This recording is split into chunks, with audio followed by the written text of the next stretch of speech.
Guys, may papakita ako sa inyo dito na mahiwagang isla. Nag-iisa lang siya, pero sa ibabaw may cross na nakapatong doon sa itaas. Ayon sa mga pananaliksik ko dito, itong isla na daw to, ito daw yung libingan yung sinaunang tao na nakatira dito sa Pilipinas. Kaya mahiwagang isla daw talaga to. Tapos doon sa baba mayroon siyang kuweba. Tapos yung kuweba na yun, malalim yung kuweba.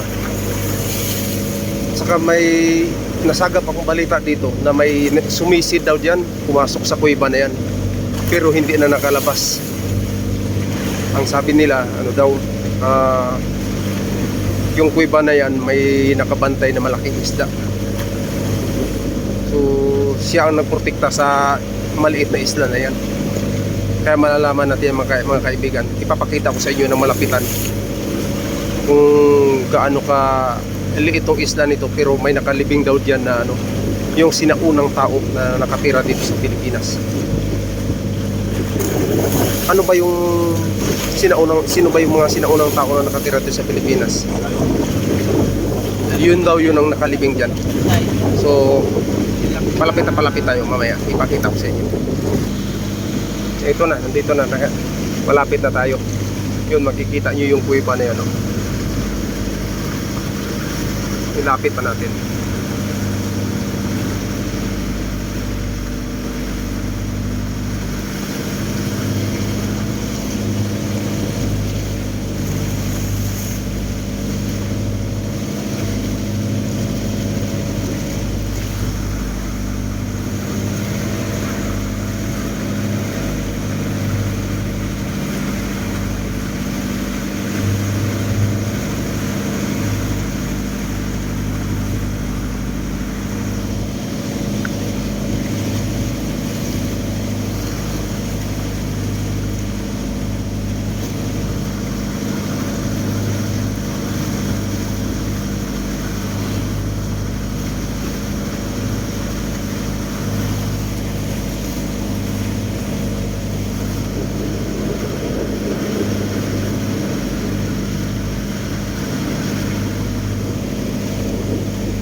Ayun, nakita nyo yung cross kanina.